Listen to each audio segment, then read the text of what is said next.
Hello and welcome back for Game 3, where TSM will be facing off against 100 Thieves. I am Rivington Business III, joined by the richest man to walk the land, at least in the LCS stock market. It's Isaac Azale Cummings Bentley in the flesh. Do you know what the conversion rate is on LCS stocks to real dollars? It's probably like 5 million something to 1. Okay, so it's not too good. Yeah, no. So let's jump right into the starting rosters on this one. Selecting blue side, it's TSM. That means in the top lane, it's Broken Blade roaming around in the jungle. Acadian, Bjergsen holding down the mid lane with Sven at bot and Smoothie as his support with Coach Six and Goldman for picks and bans. And challenging them on the red side today on the up and up lately, it's 100 Thieves. In the top lane, Fake God. In the jungle, amazing mid laner Ryu. Bot and support will be Bang and Aftermoo with coaches Prawley and Joseph Jang. Yeah, definitely picking the pockets of their opponents ahead of Rift Rivals. 100 Thieves completed their 3rd win in a row after their first 2-0 week since week 3 of spring. Yeah, I mean, yeah, exactly. It's been a long time. They were on a 12-game loss streak. Not only did they break that, but 3 games in a row that they are winning is a big deal after that kind of a poor run. It's over some good teams. Yeah, exactly. One of those wins was over Cloud9, which certainly gave the fans a lot to cheer about. And if you can take down TSM today, you're definitely a playoff contender. You know, that would be 2 of the considered top 3 teams in the league. Yeah, rough schedule for 100 Thieves. We'll get into that later. And while the Rift Rivals' performance could lead some to believe that TSM are a vulnerable target for 100 Thieves, it's important to note how outspoken the team has been on the lesson they've learned from that tournament.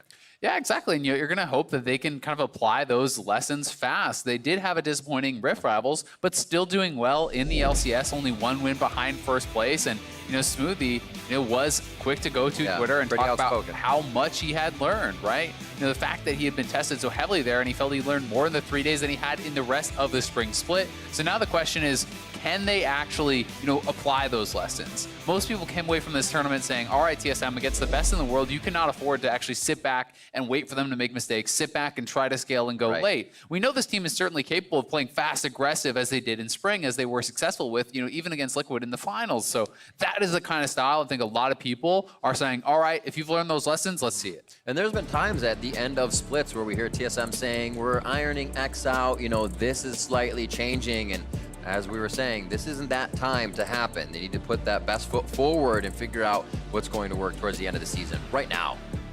Yeah, I mean, we're already 5 weeks into summer here. There's not a ton of time for these teams to really iron out all of their issues. They certainly want to have things moving in the right direction now, as you are heading into the later end of the split towards playoffs, towards Worlds, which is what you've been building towards, you know, this whole year. Both teams have been in that playoff position and the finals position. Right now, 5-3 TSM versus the 3-5 100 Thieves, who are looking to keep their win streak going. So we have a final ban for each side, seeing a lot of the Lady Casters taken out on 100 Thieves side of Karma and Sona, Rakan, Aurelia, Yasuo taken out on the side of TSM. They don't want to see that in the hands of the mid lane 100 Thieves. Yeah, Yasuo gaining a lot of kind of priority over these last couple of weeks. We saw it a couple times from Cloud9 in the week leading into Rift Rivals, and then Rift Rivals, the LEC teams in particular, used it to great effect. Team Liquid also in their big win over G2 in the Gauntlet used that for Jensen. So certainly Yasuo becoming a lot more popular, especially amongst teams that can flex it to multiple roles. But still some of those tried and true bans towards support. We've been seeing a ton of that. Karma, Sona, and Rakan all taken off the table. Notably, Yuumi is still available if either side wants to grab it. And we have seen TSM multiple times now run the Yuumi Lucian bot lane, and they have won every time they've gone with that strategy. So we'll see if they're going to be looking to grab it up. Yeah, they have 3 picks Lucian for Sven, 3 picks Yuumi for Smoothie. So you can see those running side by side. There's possibly the lock-in 400 Thieves as they want the cat book start doing the damage in the bottom lane. Final chapter is so good once you get to the fight phase as well, where TSM loves to be strong and does have good strength to bring to the game. Yeah, certainly the case. If you're expecting TSM to try to go late, grabbing something like Yuumi Sivir, very strong laning duo, and also scales incredibly well towards the later stages of the game. Yuumi paired alongside Sivir, who is extremely meta right now. You have that Yuumi Q that actually slows down your opponents and then makes it very easy for the Boomerang Blade to connect. For that harass, you also have really high amounts of push. They will not be grabbing up the Sivir just yet, though, so going to be focused on those solo lanes. Aatrox. Also good into Yuumi. Certainly can be. So Sivir and Nautilus. So Nautilus often considered a strong answer to Yuumi. I won't say counter because Yuumi can still do these things with, alongside the ADC, go triple defensive summoners where the AD takes barrier, Yuumi takes heal exhaust, and then becomes very difficult to all in. But Nautilus point and click CC, you can dive in and try to pull off these all ins on that duo, especially if you're bringing down your jungler. If Yuumi is ever separated from her bot laner, then you certainly can burst down and actually knock down this cat who is very, very squishy. So Xayah taken as well. Interesting. Be pretty good. Bang does love him some Xayah, so he should be able to put out some damage on that, but also have a safe lane going up against the engages of a Nautilus walking forward into those feathers. Seeing here for our second phase of bans come out, just a few more seconds for each team to consider before they start throwing those bans. And there's a Zilean at Bjergsen. Yeah, so Zilean certainly has been a fairly important pick for Bjergsen. Was using it a lot more towards the start of the season. He's actually 2-0 on it in summer. They used it quite a bit, I believe, with Hecarim and those sorts of picks. The Xayah, I think, is a pretty good answer because anytime you're looking at Nautilus, looking at Sejuani, those are CCs that are so long and so powerful, but they're fairly easy to actually react to. You can read it. There is, pretty big travel time as far as that Nautilus ultimate in particular goes, so you should be able to react to that with the Xayah ultimate, avoid some of that CC, and then use that Yuumi ultimate final chapter to actually be able to turn that around and look to kind of have that counter engage power. Great ability to dodge in and out of the two big engages. You can see TSM already putting this death ball composition together. Not the Braum in the bot lane, but it's the Nautilus just as good if you want to get those engages in. And we want to find out now, is TSM going to be going for some more proactive solo lanes? Because, so far it's really scaling here, with the Sivir, with the Sejuani. Are they going to be sitting back looking for something like an Azir once more? Or is it going to be more aggressive mid and top, things along the lines of the LeBlanc, things along the lines of even the Aurelia perhaps? You kind of want to see them going for some sort of early game power and not just purely depending on 100 Thieves to not be able to create advantages for themselves. TSM is with those final 3 bans that I see. They obviously flex into the second phase, just disrupting everything 100 Thieves can get on initiations. Big ults, big shock and awe moments. And we'll see what TSM wants to throw at them with those bans. And this is very interesting, actually, that the 100 Thieves are going to leave, it looks like their jungle pick for last, unless they are swapping the Aatrox into the jungle and then going to have Fake God as him having the last pick. Almost always you'll see teams saving their last pick for a solo laner here. But in this case, it could be a jungle pick for Amazing, and you would be thinking that it has to be something special for you to save that jungle pick for last. That would be dependent upon the comp that is actually going to be locked in here. Assuming this is Aatrox top, that will be the GP matchup there for Broken Blade. Again, very heavy scaling options here.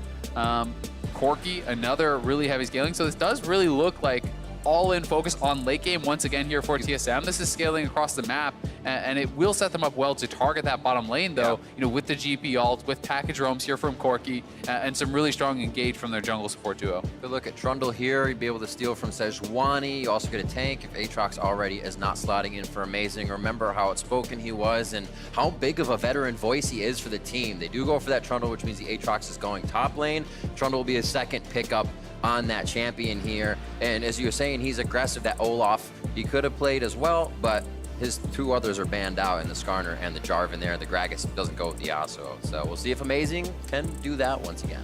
Yeah, pretty interesting to actually see them saving that Trundle for last pick. It seems to me that they're just worried Azir would get taken away by Bjergsen. So, instead of actually prioritizing a counter pick, they do end up just kind of grabbing that over. But, the one thing that is a little bit troubling with the 100 Thieves draft is you're here on the red side, you got no counter picks whatsoever. Both your solo lanes were blind picked.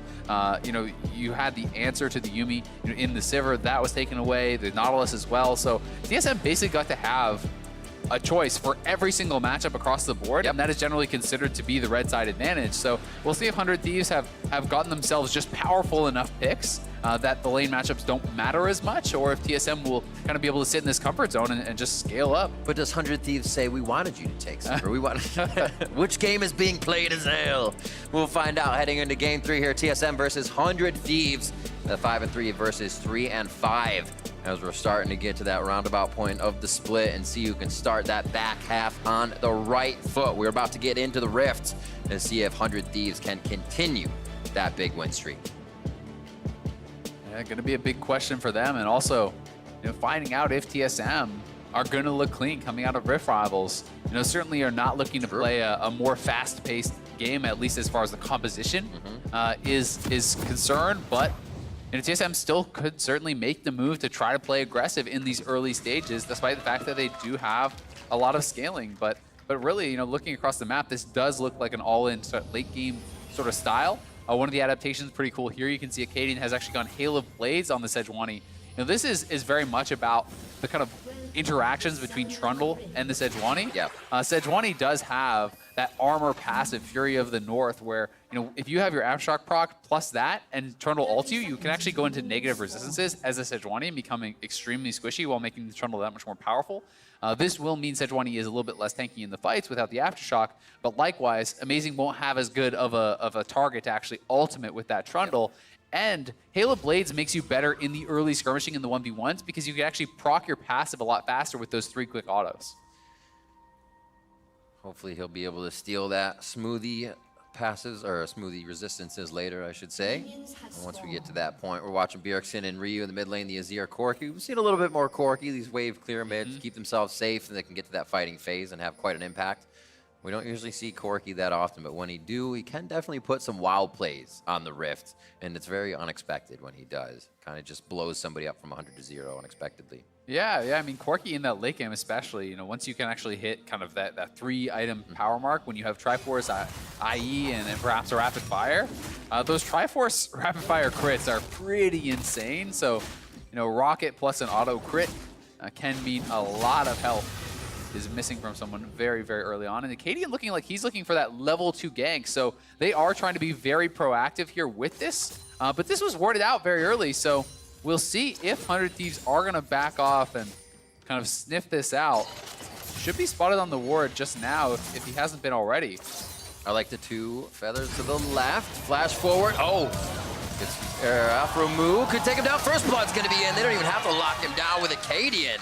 I was waiting to see if Afro would actually get that exhaust down, but he does not. Just goes for the heal and could not get to bang. And TSM looking good to start. Yeah, this is a great gank from TSM. This is actually taken right out of the Origin playbook. This is what Origin did to them at Rift Rivals. Yeah. It was actually Smoothie, I believe, getting killed on that Yuumi at level 1 when Cold did this red to bot side gank with the Hail of Blade Sejuani. It's basically exactly what happened to them. There's those learning those lessons. And this is something that you do love to see, despite the fact that it is the scaling jungler. They're going to go for this very aggressive play.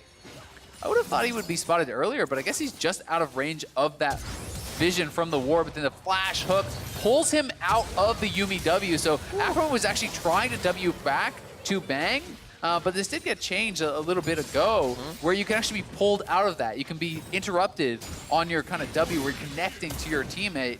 And just a really well-timed hook there from Smoothie grabs Aframu and gets them that first blood. But the cost is certainly that Amazing has been farming during all this time. You can see 16 CS to the 5. Yeah.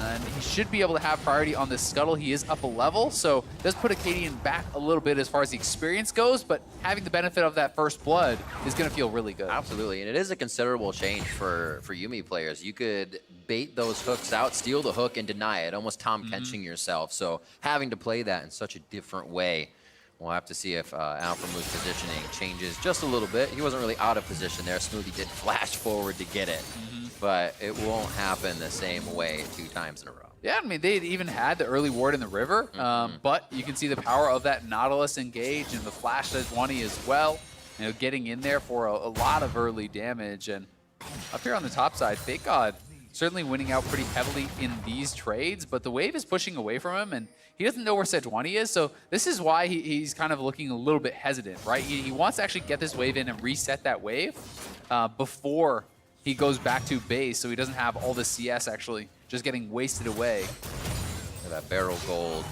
Broken Blade doing as much as he can with the single barrels that are kind of on cooldown to slow the minion wave from reaching the turret, but it will crash. And Fake God will have a moment here. I don't think, as he said, he knows where Acadian is just yet, but it's about full clear time coming up for the jungler, so figures that they're busy. Good damage onto Alphamu. Doesn't have that heal to come up, but the exhaust is used now, and they're going to get back onto Smoothie for the kill. And they trade one back over to Bang. A lot of action in the bot lane is Amazing now makes an entrance down here to help out. Yeah, this is a really nice move from Amazing. Smoothie has no flash because of that level 1 play that he made. So you get in there with the Trundle Pillar, and a flashless Nautilus is going to be easy pickings.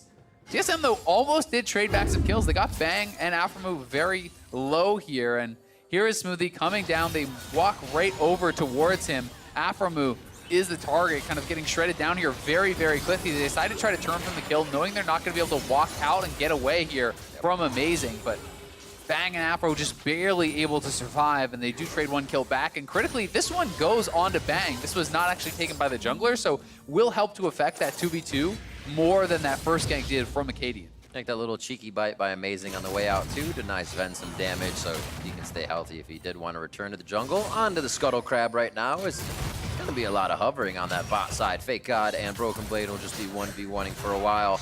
Looks like Bjergsen and Ryu won't get too much attention either. Ryu has teleported back to lane. Just some attack speed, another Doran drink for him as Bjergsen continues to farm. And you can see Broken Blade going a pretty kind of scrappy build here early on, grabbing quite a bit of HP up with that Doran's Blade as well as the Ruby Crystal. He knows that really anytime you're playing GP with Grasp into a melee matchup, if the opponent cannot actually all-in you, you can just kind of grind them down and you can start to deny the wave from them just with these constant Q harassment and Grasp procs. And it is 100 Thieves now starting up this Dragon. Gotta be careful. Bang gets hit up first. Smoothie's now in. Boomerang comes back and they're able to get it. Sven picks up one. Amazing looking low. Hits the blast cone to get the safety. Not one over the walls. The cooldown for Q's not back up for the Sivir. They get out with only Bang's life going away. It looks like they'll be able to reset off of that. Yeah, very scrappy early game here already. 100 Thieves committing to a very early Dragon. It's pretty rare, honestly, to see people going that hard for that early win Dragon.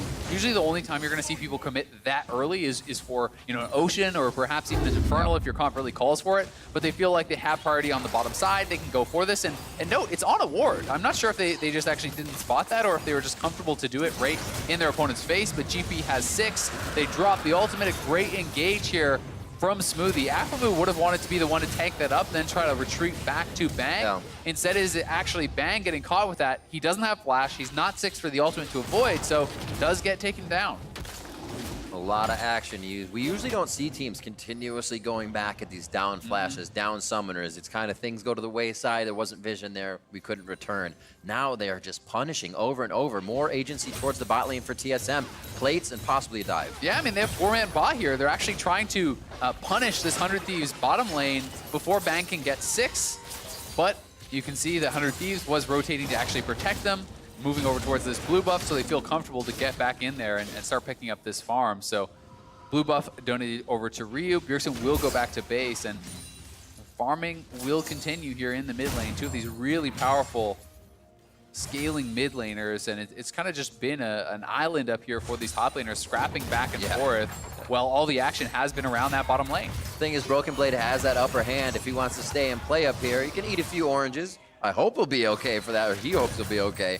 And then cannon barrage the rest of the map. Well, he keeps Fake God in this position. Exactly. That's really all you want to do as GP. If you're farming evenly and just ulting bot lane on cooldown, you're going to be feeling really good about that. Fake God, though, has been very good at hitting those sweet spots with his Qs, you know, getting that trade damage, because this is kind of the first time you force GP back to base, he'll just TP back. You're not getting a lot out of it. It's actually the second base that becomes so important, and that was actually really cute, using the dash for the auto reset to get 2 hits on the barrel and deny it, because Broken Blade would have picked up a lot of passive gold with that barrel kill on that backline wave. So, you know, if he can send him back to base one more time, now there's going to be no TP available for Broken Blade. He may lose a turret plate. He may lose a little bit of farm here, and this is where you can start to actually establish a bit of an advantage for Fake God. So he will stick around, grab a turret plate for himself, and start to get more of an edge in that matchup. Just needed to actually walk up, tag the turret, because if he based there, even though he's in range, he wouldn't have had, you know, the assist on that turret, so he would not have gotten the turret plate from those minions. Great job by Fake God on that top side. 500 gold in the lead, basically sitting in his pocket that he just spent. As he gets back to lane, doesn't even have to teleport. With a lane push, it's a long walk, but he's happy to take it here with the lane advantage he can call. Broken Blade is returning. Maybe get some forward wards down. Got Rift Herald coming up soon with a Mountain Drake, which might grab a little more attention. Yeah, certainly could. You know, if either of these teams are feeling like, you know, Baron is going to be a big win condition, grabbing that early Earth Dragon can be very, very powerful. Certainly both these teams have pretty strong Baron take, honestly. You know, double marksman on the side of TSM. Anytime you do have a Azir is incredibly quick at actually burning down that Baron. And Acadian could potentially get collapsed on here. Not sure that he's been spotted, but Amazing heading down that direction. But TSM's bot lane is going to push to keep them off. Final chapter on to Sven. Looks like that shield is down for him. A few more feathers. He's gonna get swept off his feet. That's gonna be a kill coming in for Bang. He's probably gonna go down in a 2v1 now, and that's gonna be a big kill coming up for Smoothie as he puts him in the blender. This is a big one for Amazing. Can he get a return kill? He cannot. The triple for the Nautilus in the bot. Now Fake God's gonna be going on a Broken Blade. No assist here. Oh, no, he missed failed it. his own Q. Baited himself under the turret, but Broken Blade cannot return fire just yet. And Fake God saves himself from a mistake. Yeah, Fake God, though, spending the flash in that failed all-in, and meanwhile on the bottom side, the support Nautilus with the triple kill there. Smoothie getting so much out of that one, but I'm honestly really surprised that 100 Thieves decided to go for that all-in on the bottom side, knowing that Acadian was closer. They had seen Acadian on the ward. They know he is closer to this play, and you know that Corki has package, and there's GP ultimate. They really are kind of disrespecting a lot of the power from TSM. Still, pretty good all in here. They do take down Sven, but everyone is so low HP. Acadian arrives to the scene more quickly. The GP ultimate had softened them up, and then that package. Yeah, Acadian didn't even need that one. He's just gonna throw that one away. The package arrives here from Bjergsen. Triple kill for Smoothie. Probably could have donated the last one over. Yeah, it feels good, but then you're like, actually, This is it mine. could have felt better. I but earned this. It's still okay. 3-1-2. Great job by Nautilus. He'll be huge. Hopefully not big enough for Amazing to be stealing those resistances. He doesn't want to be his own enemy at this point. 300 gold bounty on him. We may see even more action in the bot lane for that to be picked up. Bang is doing pretty well for himself with the aggression and attacks on the bot side. He must be careful, though, with flash down once again. There's that hail of blades coming into work. Acadian felt like he had a real good fight there. Slowed down by the pillar. Bjergsen just in. There's a TP. Is this going to be Fake God? He's coming in from the base. Didn't even need to get to lane just yet and misses the chains. The last Q as Bjergsen gets himself to safety with his own flash. Yeah, Bjergsen having a flash out of that chain. So not a bad TP here from Fake God. And we will go into a pause. Hopefully this one will be resolved quickly. We'll let you know as soon as we find out exactly what the issue is here. But a very close game thus far. Certainly TSM, feeling like I think they're in the better position. 100 Thieves getting punished pretty heavily for that bottom lane engage. And that's something you always have to keep track of, not only your 2v2 lane state, but the state of the map, who's going to arrive first from either team. And that's something that I think 100 Thieves kind of lost track of. Going for that 2v2 all in with package on the map, with GP ultimate ready, and their jungler closer. Is certainly very, very dangerous, and they lose a lot of kills as a result. And I think it's coming to fruition for what you were saying earlier, is we're starting to get that scrappy game. They're starting to fight a little bit more. You have these champions that aren't just all-out tanks hitting each other with wet noodles, but you're going to get these kills to the mid games right when you hit 6. And now we're hitting 7 and up. So is that 10 for mid? Yeah, it is. So Ryu's 10 already. He's going to be huge once he hits 11. If they can start getting some more fights with the Azir, that will be very big.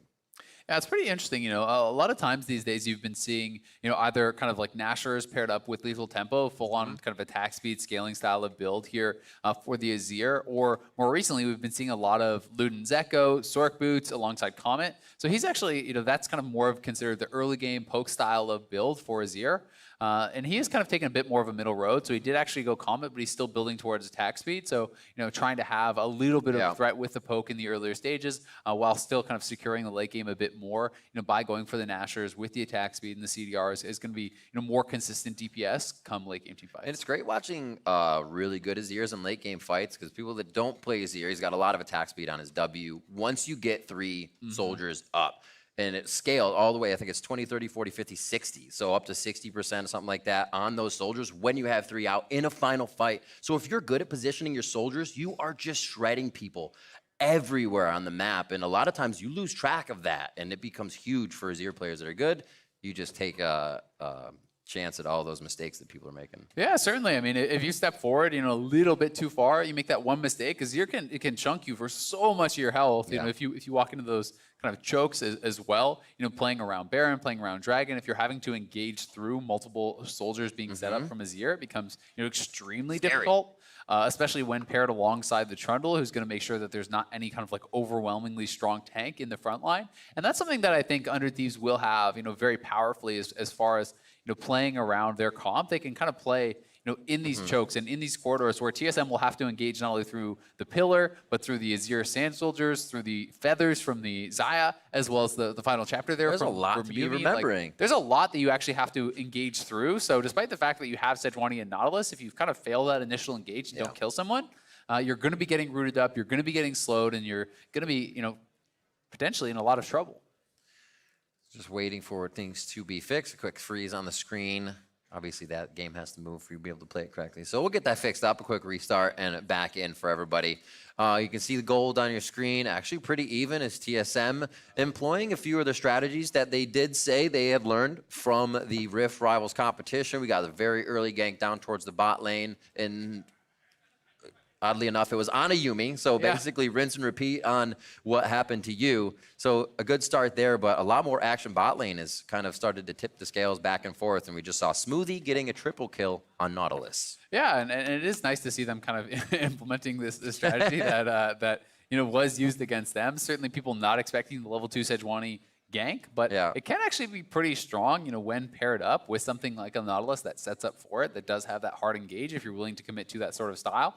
And even just mixing those types of ganks into your play can be very effective because, even if you never do it again, for the next couple of weeks, people are always going to be thinking in the back of their head, be careful of a level 2 gank, right? Yep. Watch out for that. Just because he's playing Sejuani doesn't mean he's not coming down here. And that actually can change the warding habits of some of these supports. That can mean that you're dropping that ward 4 level 2 gank and it's timing out before the potential level 3 or 4 one could come down. So there's all these little adjustments that just mixing up your play like that can really pay dividends later on. And despite the fact that TSM certainly have picked a ton of scaling in this game, they have been fairly proactive in making that level 2 play and fighting pretty heavily with 100 Thieves on that bottom side. Well, as we take stock of how to correct the situation, we're going to quickly throw it over to the analyst desk during this investigation. Thank you very much, Riv. Looking to swap out one of the PCs to make sure things run smoothly from this point onward. Gives us an opportunity to talk about this game about 12 minutes in, but I do want to rewind all the way to the draft because I know you two have some thoughts on how it played out. Yeah, I think at first I was a little disappointed when I saw TSM's draft because I'm like, this is like the exact opposite of what we keep saying. Like, let's go aggro TSM, and then it's GP, Corki, Sivir. I was really nervous that this was going to be just another slow scale. We think we're better than this team, so we picked late game kind of games. But then they do the cold path with the Sejuani right away, and I was instantly like, okay, thank God they're at least still playing aggressive. Yeah, that was really nice to see. On the flip side, 100 Thieves, thank God is winning his lane, and that's something new, because it's usually lose lane, win game, win game, lose game. So we're a little concerned here in the top side of the map, but all jokes aside, I think 100 Thieves has a lot more onus on them to really be aggressive here because of the scaling that TSM has drafted. And so, yes, you have an Azir in the late game and you have a Trundle to help you out, but when you're going to be dealing with GP Sivir and the Corki, that's a lot to work against. And I'm not too sure how quick 100 Thieves can be in closing out these games, because when they've won, it has been a pretty convincing, like, all right, they get a small lead early on, they build towards it. It hasn't necessarily been a comeback where they're up against something that outscales them. Yeah, and I think that just the last phase, or last two phases for 100 Thieves drafts just confused me. It's the Sejuani, and you can pick the Trundle right away to go into it, and then save your last pick for later. And then instead they pick the Azir, which gives Bjergsen counter pick, and then they take the Trundle, which you were going to take anyways. And I'm really disappointed because a lot of the victories for 100 Thieves feel like it's because Ryu stepped up and played great. And I would have rather seen the ball in his hands, so to speak, with this counter pick to either go up and affect these side lanes, which you should be winning based off matchups, or take a scaling matchup in the mid lane that's a little bit more favorable. So I was a little surprised to see that. I think it's the Aatrox bait. Like, yes, you want to flex him, but it's so obvious it's almost always going top. Yeah, I mean, jungle Aatrox is not a premier jungler. You really get the value out of him in flexing him that way. So, surprise, you got Trundle into Sejuani. Whoa! So they knew it was going to happen. Yeah. Given that 100 Thieves has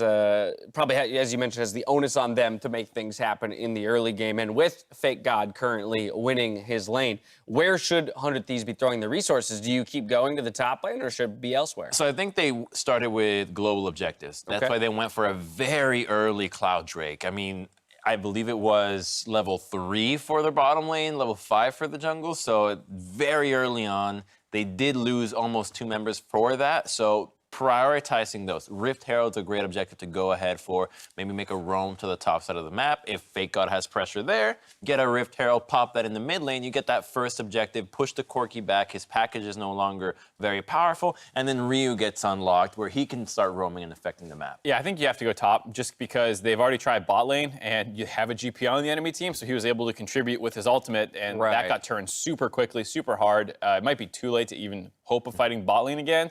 And I think it was just one of those things where TSM did a good job of answering the aggression, like that Drake force that they had. Yeah. TSM was there in that one, the bot lane. Acadian was also there to help clean that up. So Acadian has done a good job of being active in the early game, and I think maybe the window has already left for 100 Thieves. They really need to find... That's scary. 12 minutes in to say the window's already gone. I mean, it's not like, oh, 12 minutes in. It's like, oh, well, bot lane just got 3 for 1 after, getting forced off, and the top lane advantage. They just lost their flash on an all-in. That didn't work out. So there's a number of things that are starting to work against 100 Thieves where, if they can make a play top and get the Rift Herald, maybe they'll be okay. But this kind of stuff is so painful against, this late game team that you're up against where they get pounded by GP, then they get this cleanup kill, the Yuumi pops off, they're going to be able to grab him right away as well, and then it's a 1v2. So Bjergsen coming in here, nice to see, and almost not even needed, just to show that, even Bjergsen's getting off on the map even more than Ryu is. And Ryu was completely not needed there because he knows he doesn't have package. You're not going to outrun the Corki. Why not just stay mid lane, shove that wave out, get some extra plates, get your advantages? So maybe there's a little bit too much of,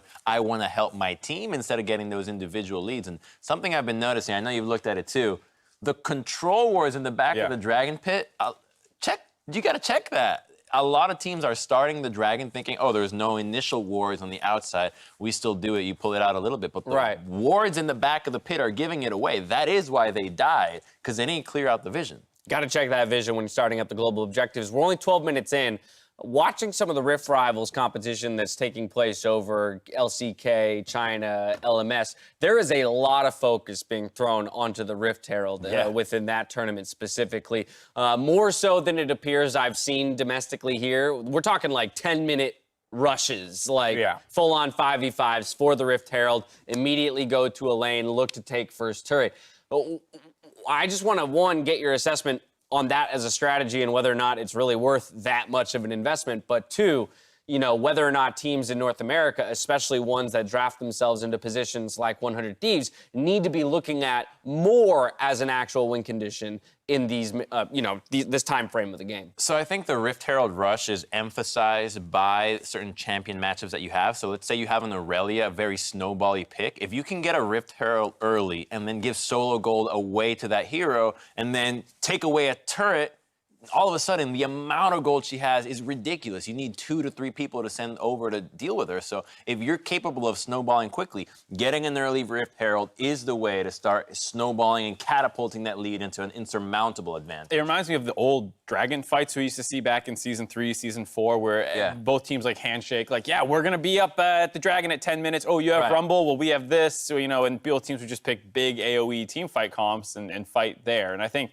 it's a little reminiscent of that because it is the best snowball objective in the game right now. It's a lot more difficult to snowball with Dragon. Well, as we talk wider strategy, the teams have ready checked and, as you can see, are back in the game. So we're throwing it back out to the battle arena. Riv, take it away. Thank you very much. We are back into the action, and the players are ready to get going. As we see, they're already back to CSing and figuring out what the best place on the map for wards are. It's always a good thing to figure out. It's amazing to watch. No, but really, we're back in 12.5 minutes here, 5-3, as TSM had quite a bit of action in that bot lane. We were talking about Smoothie's kills just a bit ago. Let's see if they can start to spread that pressure around the map. We think that may actually start to turn into what becomes this Mountain Drake fight. Yeah, definitely the case. We'll see if TSM want to try to grab that up.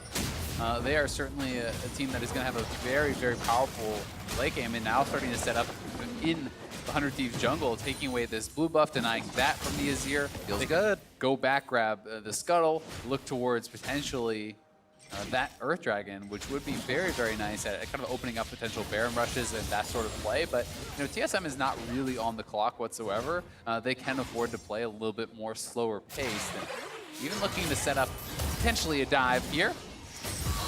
Who do they want first?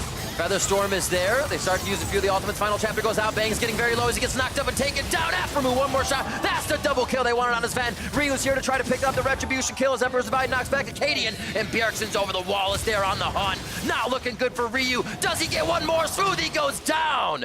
And Ryu's able to pick up just a bit of that gold for the whole fight. Yeah, Ryu able to get one back, but TPing in, flashing, blowing everything to get that support kill, and then going down for it, certainly not worthwhile. Gives up a shutdown as well, and TSM able to pull off yet another play. They will be getting some major gold back here on the top side, though. The Rift Herald was taken during all of that, so the gold remains very close despite the 4-kill lead here. Because of Fake God's individual lead, because of that first turret going down on that top side, but certainly concerning the fact that Sven got so many of these kills, and he is already on his completed Essence Reaver, has an Executioner tier as well, and there's just no hesitation on this. Blast going over from Acadian, ult is popped, the GP ultimate goes down, Sven lining them up with the Boomerang Blade here, right across both of these members, Afro and Bang, just getting shredded out. And then Ryu has arrived, but so has Bjergsen, and it's a 4v1 situation here. Ryu plays it pretty well to get the kill on Smoothie, but honestly, I don't think that Smoothie needed to actually even go in for it. 350 bounty. Yeah, I mean, he could have actually just waited for Acadian to wrap around and probably gone for that, but felt he wanted to go and grab that kill, and does give over the bounty. Ryu will feel good about that gold. Just one death for him on that. He'll be able to get back to the mid lane, keep farming it up. About 20 CS behind due to his adventures. Gets hit with the ultimate from Sejuani. Gets himself out with a quick shuffle, though. Here comes the package. Bjergsen to finish. Just a few Raptors in his way, but he gets the tendies, too. Oh, my God. Bjergsen, the engage rage on that package was just huge. Coming in for a landing, he definitely found the stripped takedown. Ryu could not take off the safety. Yeah, I mean, fortunately, he goes down now for a second kill. Yeah, Ryu played that pretty well, to be honest. I thought he did a good job to actually get out of there, but there's no escaping that quirky package as, you know, Ryu was running away to the top side of the map. Amazing was coming in from the bottom, so there was no real chance of reinforcement there from the rest of his team. And at the same time, this turret a couple autos away from going down, so Sven will just walk up, knocks that turret down. Gets himself out safely, even getting locked up for a second. And we'll see from ProV just how this happened. This is Bjergsen's view.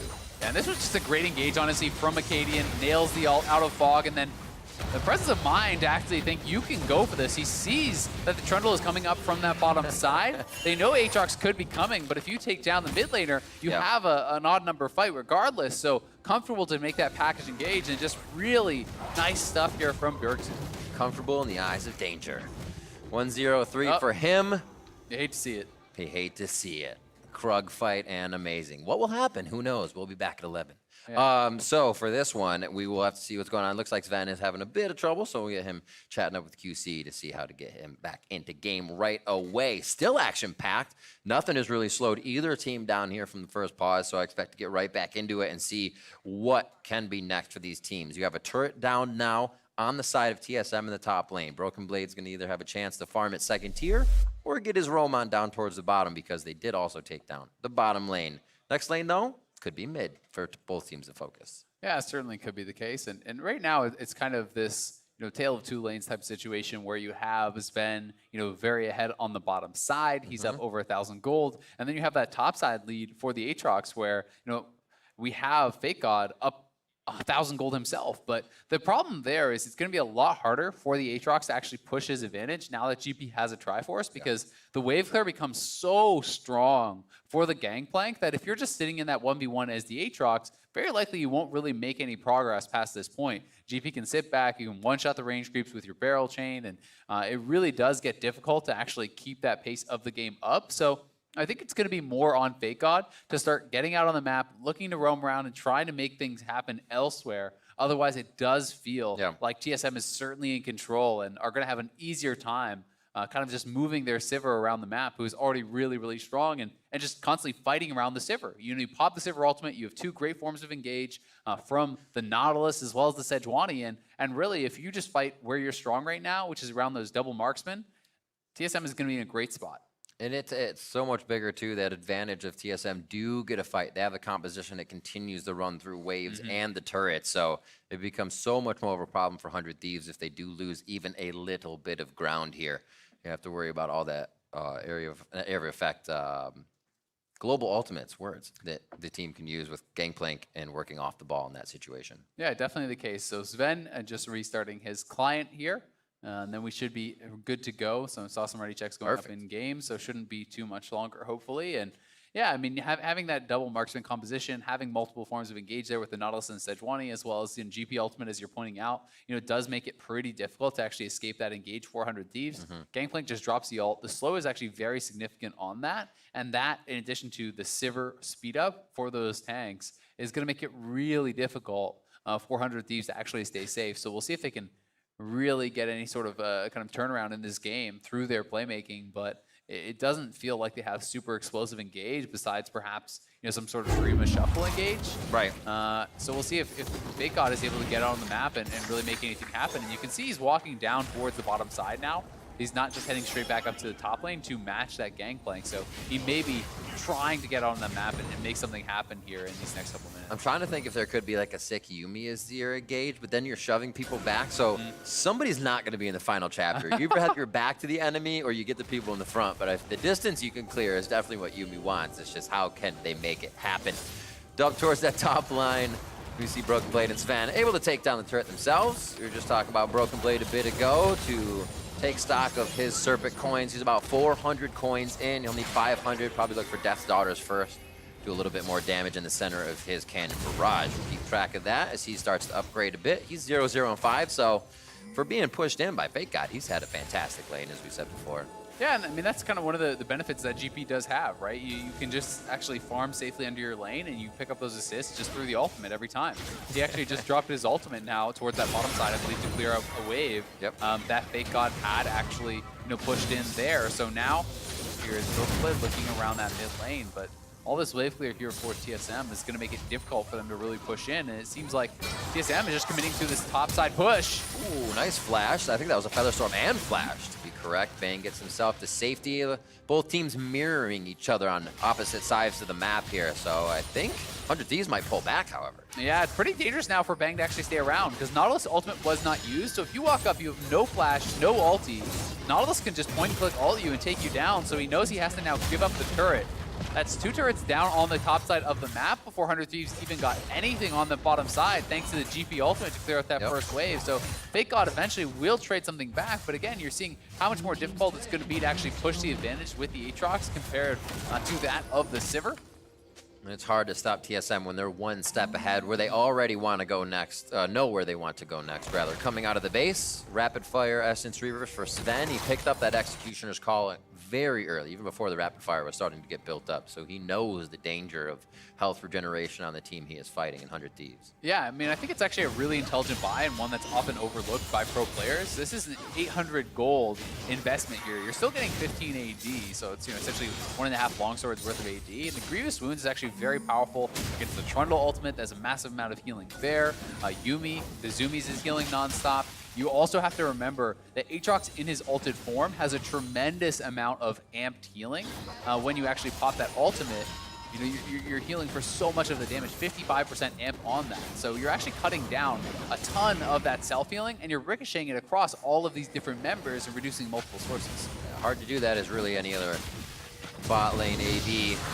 Ricochet is a big help there. Ricochet activated, get it more attack speed. Sivir's all around, just fantastic. You gotta love her. 3-1-5, 200 bounty on Sven's head.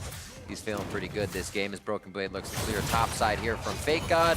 Shouldn't have too much trouble as they go back and forth. You see Broken Blade feeling much better about taking this 1v1 now. Ultimate thrown down by Fake God. Broken's gonna chase a bit as he throws down Cannon Barrage. A little close for him as Fake God will be able to get out. But he is just playing the minion wave right now. One barrel down, but he wasn't able to place a second. Now looking good as Broken Blade flashes. Both teams are here as the cavalry arrives. And Acadian says he's about all in, pedal to the metal. Where's the rest of them? Sven's the only one behind him. On the Hunt's already been used, so they have that movement speed used up. And final chapter is gonna close that one. Yeah, Acadian goes for the flash, but doesn't actually expend his ult. He might have been able to drop that ultimate over onto Fake God, but is able to slide out of the way of that Q flash and ends up being a positive trade there for 100 Thieves as far as the summoners go, but Pearson getting so much damage on this turret, he's just going to take it down. Yikes, do not leave the Corki alone. That becomes very scary for any objectives on the map. 20 minutes just crossed as well, so Baron has peeked his head out of river. We'll have everybody going towards the bottom side of the map, it looks like, to put up a little bit of vision here. They can clear everything out and keep Fake God safe as he farms that bot side and the team can focus the rest of the map. Yeah, they definitely need to be keeping him in aggressive position, but even just the fact that they're kind of trading cooldowns there, as Fake God misses a couple of Qs, Broken Blade feels he can go aggressive and actually start to really chase him down.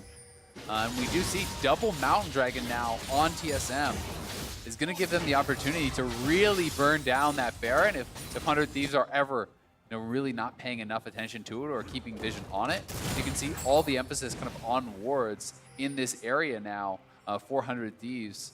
It's not really any deep vision at this point, right? They have a couple defensive wards here. This is about as far forward as their kind of vision line gets, as it's been TSM with full control of that river. So 100 Thieves are trying to remedy this. They bring 5-man mid, they shove up the wave, and that will give them access to the river so they can now move up towards the Baron area and clear out some of this vision. Yeah, they have to do it in numbers. You're playing against a team of TSM that can reposition in an instant and slow you from across the map. You could have a package come right across your front line along with that cannon barrage, and then nobody really knows how to disperse to restart the fight. Yeah, exactly. And who's going to be the guy to really face check on your team, right? Yes, amazing, I guess, but even if it's him, that's your tankiest member. If he face checks into a couple of these marksmen, plus a tank, he's going to get locked down long enough for them to actually burst him out. And now it is TSM going down to the bot side. Oh, they're going to be able to get the ult off there. Fake God throws out World Ender, but he's not going to end anyone under the turret. He goes down. The turret will follow very fast, and TSM is making quick work of each lane they go to. Yeah, they're getting that first kill now onto Fake God. Every time the ultimate is up here from Broken Blade, it feels like TSM is ready to make a play, is ready to drop that ultimate and try to get something going. And they are very effective at doing that. Rotating back and forth across the map. TSM really were the ones to kind of have vision in this side of the jungle. You can see not a single 100 Thieves ward in that highlighted quadrant. So that allowed them to take the pressure from mid lane, run straight over to that bot lane turret, and then immediately, no hesitation, dive Fake God, which didn't give 100 Thieves any time to respond. And that kind of shows the idea of their intent in reaction to the pressure. They set up, as you pointed out, everything topside, had nothing for the bottom where they were forced to go. Obviously the advantage for TSM, but they're working it so methodically right now. 100 Thieves cannot use any of these wards to stop that snowball. And we'll see if TSM can continue forward here. Pretty aggressive by Acadian, but he's just going to face check knowing 100 Thieves is on the other side. They have the team fight. They can bring it to 100 Thieves. Bang and Amazing just kind of hang out and look to see if they can get a few bits of damage back and forth, but looks like they're even timid to try. Yeah, I mean, it's pretty difficult for them to actually engage. And if you're just poking Acadian, he already has a Warmox, so poke is going to be completely shrugged off. As soon as Fake God shows on the bottom side of the map, he's your strongest member. TSM said, great, we walk in with 5 members. Worst thing that can happen is a 5v4 for them, so they're not going to be scared whatsoever, especially considering the fact that they're in quite an advantage at this point in the game. You can see Triforce Rapid Fire done here for Bjergsen. We already have the SS3 for Rapid Fire, as well as an additional BF and the Executioners on Sven. So these guys are monstrously strong. And as long as they are being protected, TSM are easily going to be winning these team fights. I like it. Acadian has 3,032 health. Just made it. Warmogs works. Calculate. Make sure you get it. 2, 1, and 6 for him. Nice clip in the jungle. We're both junglers throughout. Amazing's been slotting in very well to the LCS and 100 Thieves. We're at 10-4, and TSM is starting to gain that momentum that they can use to finish the game.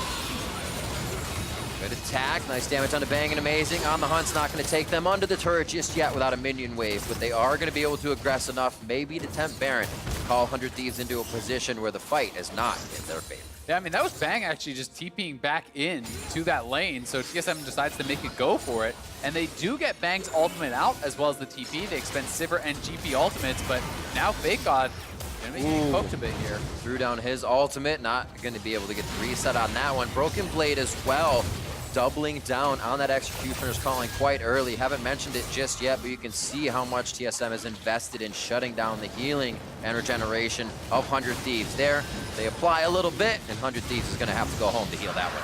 Yeah, I mean, it's really what the front line of 100 Thieves is completely dependent upon, is that self-healing, is all of that added regen that is going to be coming through during the Aatrox and Trundle ultimates. So without that, they are going to be having to play it here pretty safe.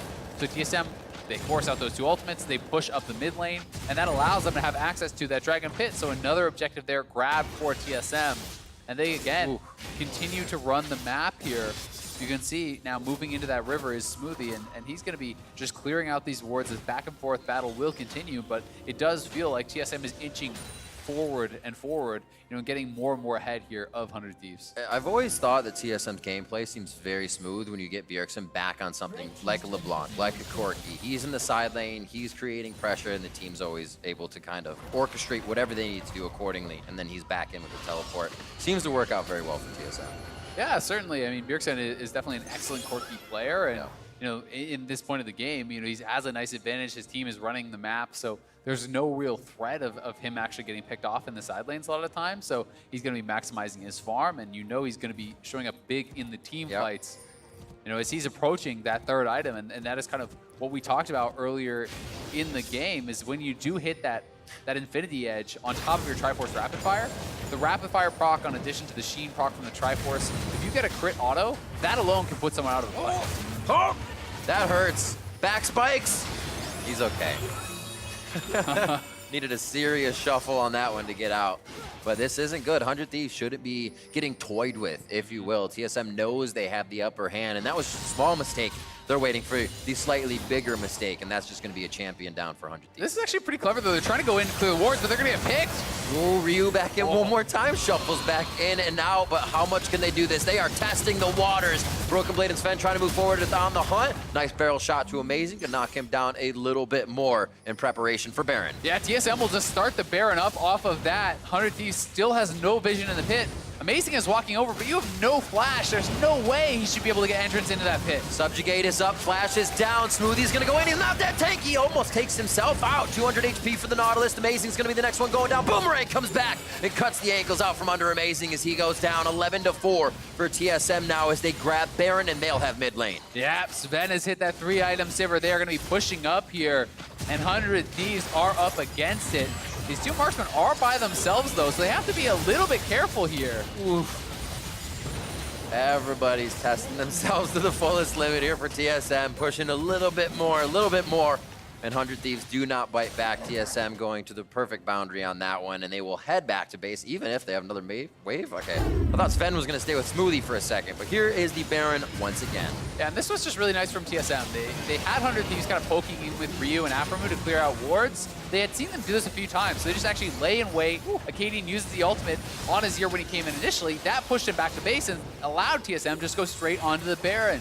Then you have the situation where Amazing has no flash, Ryu is coming back from base. There was no real chance of 100 Thieves contesting that, especially with the double Mountain Dragon. So now TSM certainly are set up with the gold lead, with all the pieces that they need to actually look to close out this game, and they're going to be pushing in all 3 lanes. You can see the Baron buff minions in top, mid, and bot. It's going to be a full court press here for TSM. We're going to be looking to deal some lethal damage. What's the best defense? Zone, man-to-man, what do you want? It's looking for the 5-on-1. You're trying to engage. You're trying to get a pick here. Just block him out. Yeah, I mean, it's high school kids against LeBron. You're not going for the man-to-man defense here. Everybody You're 2 behind. Grab his ankles. Do something. Trip him. 29 minutes in. Looks like they have pretty good wave clear with Ryu there. It's going to hurt that they have Baron minions. You don't have Ryu in every lane. Bang can help in that middle lane. Top side's going to be crashing it, but nobody's there to take it just yet. Mid turret's almost taken down as Ryu's going to be doing a little multitasking here. Which one's the better lane to save? He actually has Yuumi on him, so Aphromoo can keep going faster between lanes. Looks like they may want this one. Cannon Barrage goes down for Broken Blade, just enough to push 100 Thieves off of the turret. And they have a Canyon minion just whacking away at that inhibitor. Yep, and mid turret goes down at the same time as well. Gonna drop the Azir passive turret, but it'll die before it even spawns. Oof, they are just getting shredded. Such a cluster of champions, but nobody's fought there. Finally, as Amazing goes down as the tankiest one. Final chapter and a few more bits of damage are gonna take down Smoothie.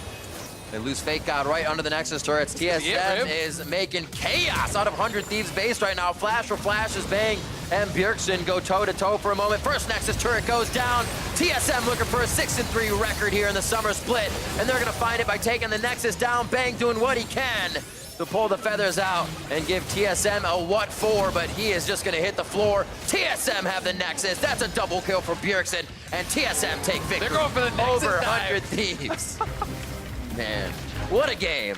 Yeah, TSM able to close that one out pretty quick.